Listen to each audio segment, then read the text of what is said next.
Good afternoon. I'm Adrienne Gilliard here with Sandra Bazan, and we're from the inclusion team. And we're coming to you today to bring you our behavior bites tidbits on defiance and how to use a safe space. We've had a lot of questions that came in about children in the preschool classroom who are defiant. You know, their favorite word is no. They say no about everything. So we just want to give you some strategies and techniques for that. Yeah, it's my favorite actually. Non-compliance, defiance, those are the children that we struggle with the most in the classroom, right? Those are the ones that are just absolute, they'll say no for everything. Anything, everything. Do you nope, they would just refuse, right? Or you have, at least they verbally protest, right? But then you have those children that you ask them to clean up and they just pretend you didn't even say anything to them. They just ignore. And then they turn around and walk away and continue playing. So it's a very challenging behavior. So the first thing I would say is definitely when you are going to deal with non-compliance, I'm going to need everybody to take those deep breaths, because these are the behaviors that trigger us as adults. And so when a 3-year-old, when a 2-year-old, when a 4-year-old tells you no, no, no, no, no, and now you're having this power struggle, we tend as adults to elevate our voices where the opposite needs to be true. Right. When the students are elevating and escalating, we need to be the model and kind of like, that's not going to affect me today, and be very calm and matter of fact in talking, right? So you have those children in the classroom inevitably that are going to be defiant. I seriously strongly suggest that every classroom have an area, and it doesn't have to be a big area. Every classroom should have a designated safe space. That you could call it whatever you want: cozy corner, chill cove, I don't know, what else, a comfy spot, whatever it is that you want to name that area, but it needs to be named, it needs to be introduced, and it needs to be taught how to use. Okay. It is not a timeout area. Let's talk about that word for a second. Timeout. We no longer use the words timeout. So timeout was back in the day, and it's extremely punitive. If you think about it, when a child is acting out because they are craving your attention, they are craving your connection, for you to go ahead then and remove them, ignore them completely, and turn your back against them and just be like, oh, you're on timeout because you're angry, because you need the break, sends the wrong messages, right? We need to validate them. We need to hear them. I also understand that when a child is in the middle of a rage, there is no speaking to them. This is the area that you are going to teach your children. This is the safe space for you to go to. If you are having a hard time, this is where you come to breathe. If you need to cry it out, this is where you can come and cry it out. If you need to wiggle, worm, and decompress, whatever it is that you need to do to be ready to learn again, that's the spot, right?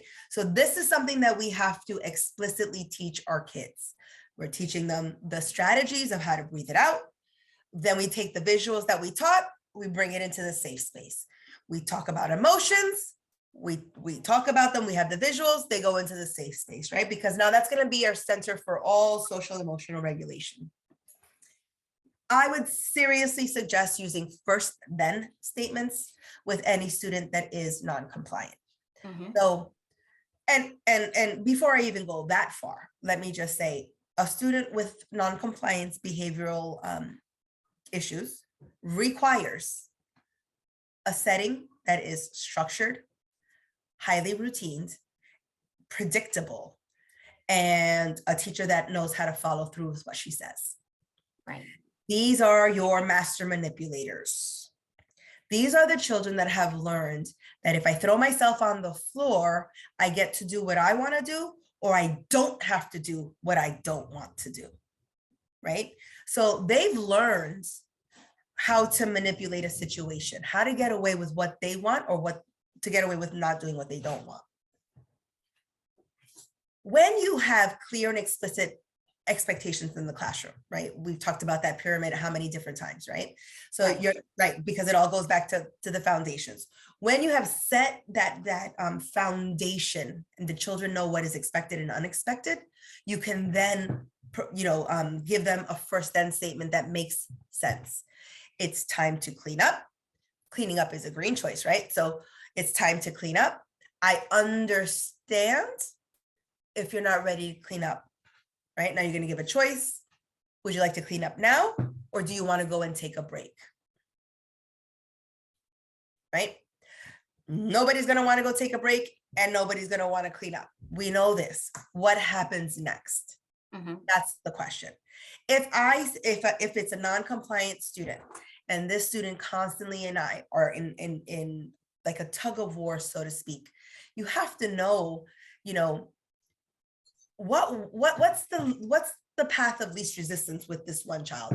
Is this the kind of kid that only needs 5 extra minutes because he's so into, or she's so into building whatever it is or playing with whatever it is? She's making a 10-course meal in housekeeping, and you just said clean up. Now she's not going to want to clean up. No, I don't want to clean up. Okay, that's when you go in as a teacher. Okay, hold on. Let me think about this particular student, right? I understand that we are the authority, but they're people. Let me think of this particular little student right here. Is this typical behavior of her? Is this just her being defiant, which is a consistent non-compliance? Or is this just her having a moment because she's having a really good time? Can I handle this situation as easy as extending 5 more minutes and providing a visual timer and saying something like, I see your bill. Are you not done? Do you need 5 more minutes? That's simple. And you just avoided a tantrum and a power struggle. Exactly. So if you say something like, I'm going to set the timer, you have 5 more minutes. When the timer goes off, you're going to leave it open if they're old enough, like that open statement, the closed statements. Clean up. Okay. First 5 minutes. Then clean up. That's how you get it into a first then statement, an effective first then statement, right? Right. You have to use the words first, then, right? So I'm giving her the opportunity. Now I'm telling her, and it's a positive way, right? First you get your 5 minutes, then you clean up. You're going to have a teacher say, okay, and what happens when she doesn't clean up afterwards? Then you follow it up with a if then statement. If you do not clean up, then you will need to go take a break until you're ready. You've covered both ends. You're going to give her 5 minutes. She might or might not clean up, but you have a plan. If she doesn't clean up, what was the contingency? If you don't clean up, then you go take a break until you're ready. So now we're going to physically prompt over to the safe space, because obviously she doesn't want to clean up. Let me know when you're ready to go clean up. Quiet hands, quiet mouth, quiet feet. Remember, we need to be specific and explicit in the behaviors we want to see. If I am going to ignore this attention-seeking behavior, well, then I have to replace it with a behavior that I am going to give attention to, because that's the function of the behavior. Her behavior is for my attention. I'm not going to give it because she's crying. Well, then I need to let that child know, how do you get my attention appropriately? That's where the explicit expectations comes out. I would always say, you stay right here. When you are ready, let Miss Sandy know. Quiet hands, quiet mouth, quiet feet. Turn around and go about my business. But I'll tell you one thing. That little pile of whatever it is that she was playing with, that whole room is going to be spotless because the other kids are going to be cleaning up. I will not allow for anybody else to clean up that mess. That is hers to clean up. Absolutely. Because first you get 5 minutes, then you clean up. If you don't clean up, then you take a break until you are ready to clean up. And if you're not ready, that's fine. I'll wait with you. Absolutely. Okay. And now, Sandy, when the child is in the safe space, regulating their emotions, what exactly is in that safe space to help them to regulate? You can, as a teacher, you can be so creative about the different things that you, again, once you build that rapport with your children, you're going to know what they need in order to feel comforted.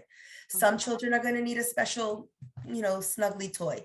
Some kids might just need a picture of their grandpa. Some kids might need a pillow to scream into, because when they're enraged, they need to get it out.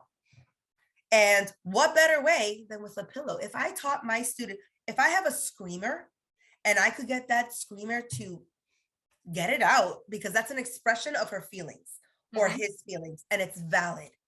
But now if I can make it a little bit more pro-social, right? More acceptable to me and my current teaching environment, and I show that child where to go, you could still scream. You can still scream. Can you use the screaming pillow? And she gets the same function. She gets to get that all out. You validated her. She knows what to do. And then you push in. Perfect. And see, what I wanted to do when I asked you what kind of things are included in that safe space, because we do have some teachers that may still use the term timeout. And I wanted everybody to see that timeout and the safe space are completely different.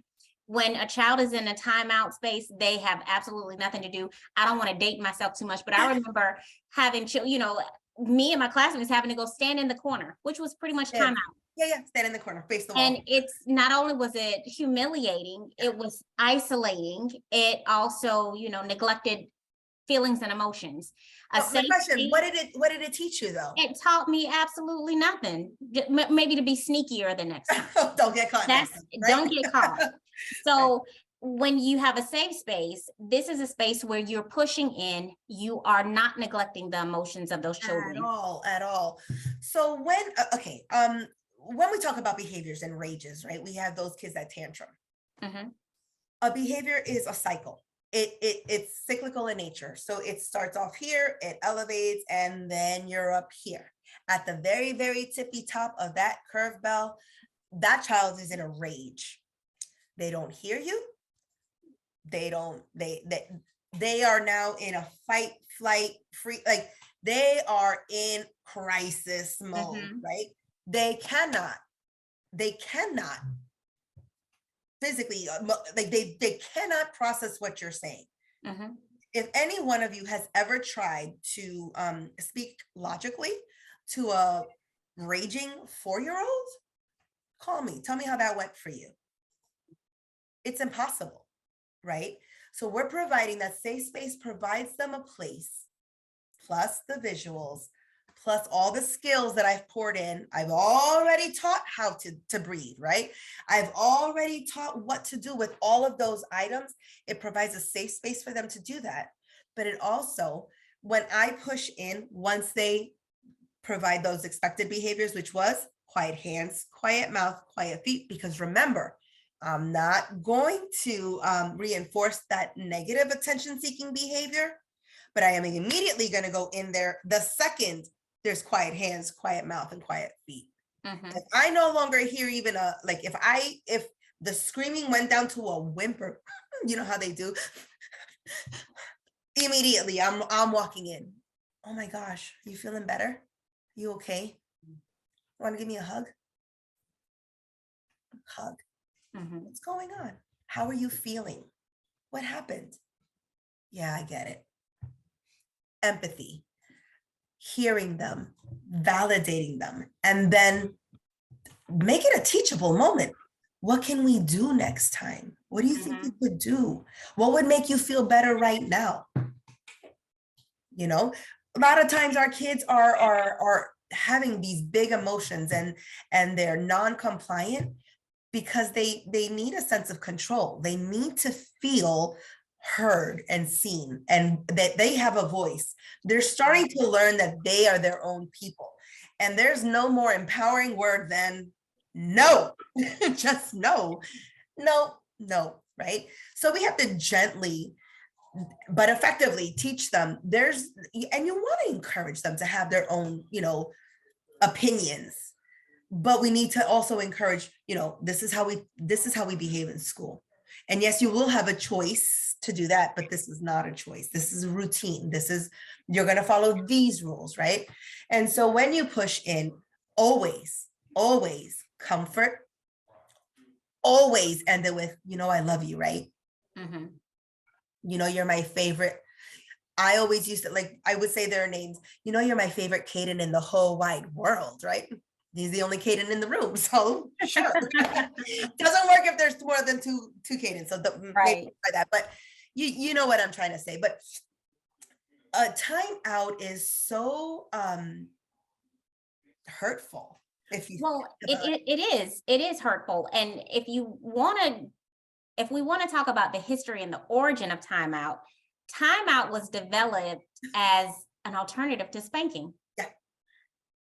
And I think that we have come so much further than all of that now. We have more effective ways. We know how children operate. We know how the brain works. We have more effective ways to deal with defiance and that oppositional behavior. And cutting them down by turning your back and ignoring them and shaming them off, and because you need a break, go take a, I'm sorry.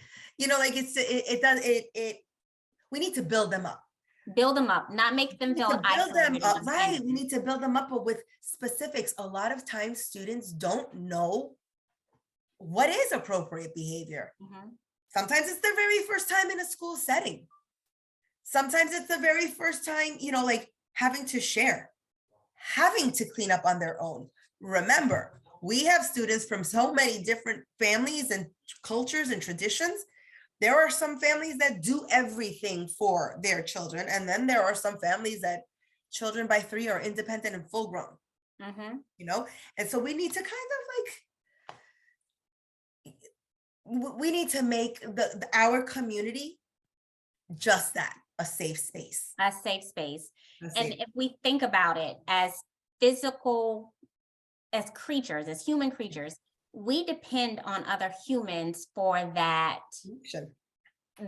emotional connection, that support and everything. And if you think about it with children, those feelings are amplified because, when you separate them and cut them off and put them in timeout, it amplifies their belief that they're helpless in the world without their parents. And, the threat of that separation from those who protect them, it can cause severe anxiety and psychological discomfort. So we're only adding to the problem. Right. So that's why it's so important not to do that. No more timeouts. No more. Well, no more timeouts. No more isolation. No more ignoring none of that. Ignore the behavior, but not the child. Absolutely. And then always push in. Always. And that, think of yourselves as adults, right? When we have arguments or we have, conflict with another peer or family or husbands or, whatever. How would you feel if somebody just never spoke to you again, turned their back to walk away? Our children need to know how to resolve conflicts, and we as educators need to teach it by modeling. Mm-hmm. You don't solve anything by shooing it away. You have to address the reasons behind it empathetically. Empathetically. Yeah. I think, did that answer the question?